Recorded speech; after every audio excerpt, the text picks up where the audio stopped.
नमस्कार। आप लोग स्वस्थ और आनंद होंगे। आज बात होगी अवध कथा की, और उसमें भी अवध कथा के आज के नायक हैं अवध के 5वें नवाब वजीर अली खान, जो बमुश्किल तमाम 4 माह ही नवाब रहे। और उसके बाद अंग्रेज़ों ने उनको पदच्युत करके पहले चिनार फिर फोर्ट विलियम कलकत्ता में कैद करके रखा। और 1780 में पैदा हुए वजीर अली 1870 में उनकी मृत्यु हो गई।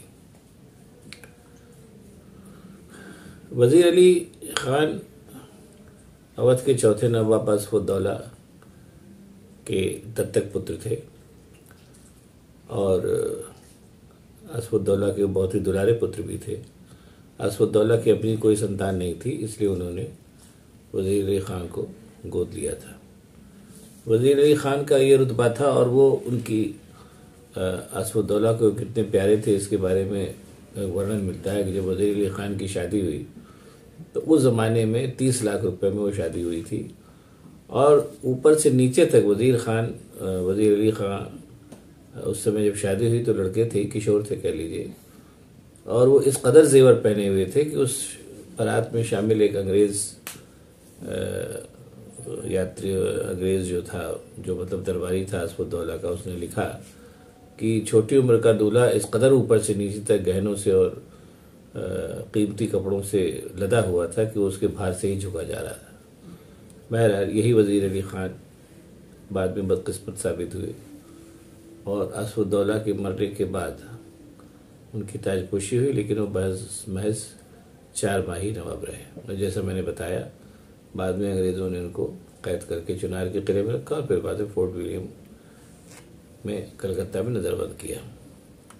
और इस बीच में उनको इतनी कड़ी सजा इसलिए दी गई कि जब उनको 1.5 लाख रुपए सालाना की पेंशन दे करके नवाबी से अलग किया गया, तो कम उम्र के नवाब थे, 18 साल की उनकी उम्र थी, और उन्होंने इस पूरे फैसले के खिलाफ विद्रोह कर दिया और कुछ अंग्रेज़ अफसरों को मार डाला। और उसके बाद वो भाग गए, और अंत में उन्होंने जयपुर के राजा की शरण ली, और जयपुर के राजा ने उनको, या जयपुर नरेश जो भी उस समय रहे होंगे, उन्होंने वजीर अली को अंग्रेज़ों के सुपुर्द कर दिया। बाद में जैसा मैंने बताया, उनको चुनार के किले में रखा गया और बाद में फोर्ट विलियम में नज़रबंद कर दिया गया, और मात्र 37 वर्ष की आयु में वो नहीं रहे। उनके नवाब बनने के पीछे, वजीर अली के नवाब बनने के पीछे भी एक पूरी कहानी है। वो कहानी है कि आसफउद्दौला ने संतान मरे थे, और उनके वजीर अली हालांकि उनके दत्तक पुत्र थे और उनको नवाब बना भी दिया था अंग्रेज़ों ने, लेकिन आसफउद्दौला के मरने के बाद सत्ता संघर्ष भी अंदर ही अंदर शुरू हो चुका था। पहली सत्ता के जो दावेदार थे वो थे आसफउद्दौला के सौतेले भाई और बेगम छतर कुंवर के बेटे, जो आसफउद्दौला की शुजाउद्दौला की दूसरी पत्नी थी, उनके बेटे सादत अली खान, जो गद्दी के दावेदार थे। और वो गद्दी के दावेदार आसफउद्दौला के ही समय से थे, लेकिन बहरहाल बहू बेगम ने अपने बेटे आसफउद्दौला के पक्ष में इतनी ज़ोरदार लॉबिंग की कि आसफउद्दौला ही नवाब बने। लेकिन बहरहाल सादत अली खान इस चीज़ को हमेशा दिमाग में रखे रहे कि अवध की गद्दी पर उनका भी हक बनता है। बहरहाल वो समय आसफउद्दौला की मौत के बाद आ गया। और दूसरे दावेदार थे, जो जैसा मैंने बताया कि आसफउद्दौला की जो माँ थी शुजाउद्दौला की पत्नी, पहली पत्नी बहू बेगम, जो काफ़ी इन्फ्लुएंशियल महिला थी।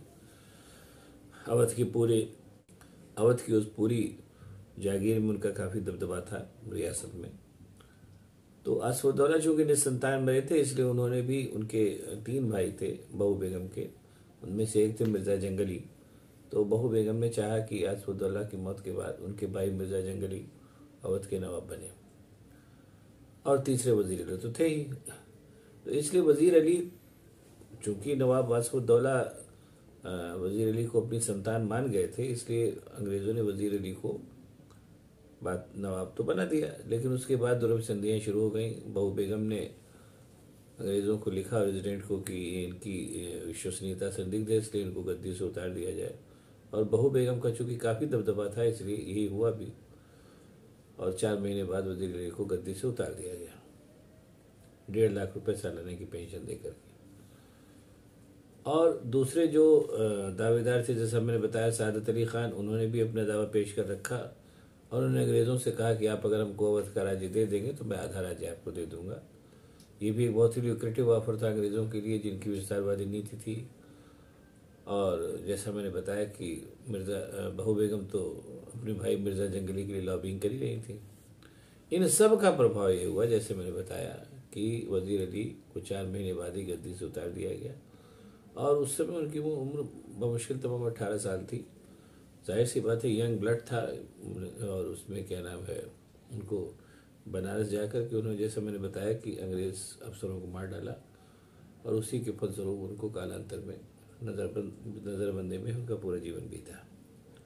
ये पूरी दास्तान वज़ीर अली की थी, जो कायदे से अमूमन कानून सम्मत ढंग से जिनको अवध का 5वां नवाब माना जाना चाहिए। वो अलग बात है कि वो 4 ही महीने नवाब रह सके, और इसमें भी कोई शक नहीं, वज़ीर अली काफ़ी हिष्ट-पुष्ट और खूबसूरत आदमी थे।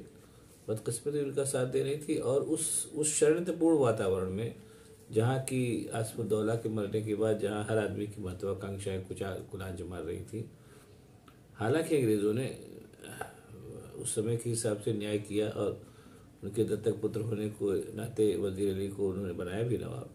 लेकिन जो पीछे की तरफ संधियाँ चल रही थी, उसके चलते वज़ीर अली को, जैसे मैंने बताया, गद्दी छोड़नी पड़ी।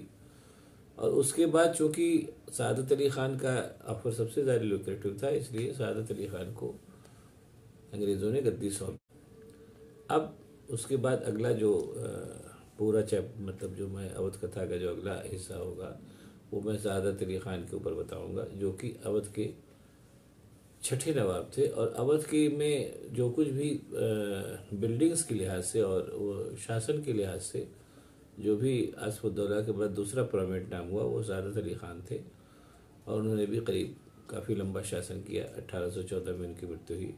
इसलिए जो अगला आपको एपिसोड में बताऊंगा, वो सादत अली खान के बारे में बताऊंगा। फिलहाल अगर आपको ये एपिसोड पसंद आया हो तो इसको पसंद करिए, लाइक करिए, सब्सक्राइब करिए, ताकि पूरी अवध कथा आपको मैं सुनाऊं, जो आपको पसंद भी आएगी। और मैं फिर एक बार आप सब लोगों से गुजारिश कर रहा हूँ कि इसी मेरे YouTube चैनल में अवध कथा के बाकी अंश भी संरक्षित हैं। अवध कथा का जो लोग भी इसको देखें और इसको पढ़ें और देखें, उनसे मेरी गुजारिश है कि अवध कथा के बाकी हिस्से भी देखें और पढ़ें। उससे उनको अवध का पूरा पॉलिटिकल हिस्ट्री कायदे से समझने में आसानी होगी। और जो लोग पढ़ें अपने और साथियों को भी बतावें। हम लोग इस अवध के ही हिस्से में रहते हैं, हमको अपने इस हिस्से का राजनीतिक इतिहास तो जानना ही चाहिए। बहुत बहुत धन्यवाद। नमस्कार।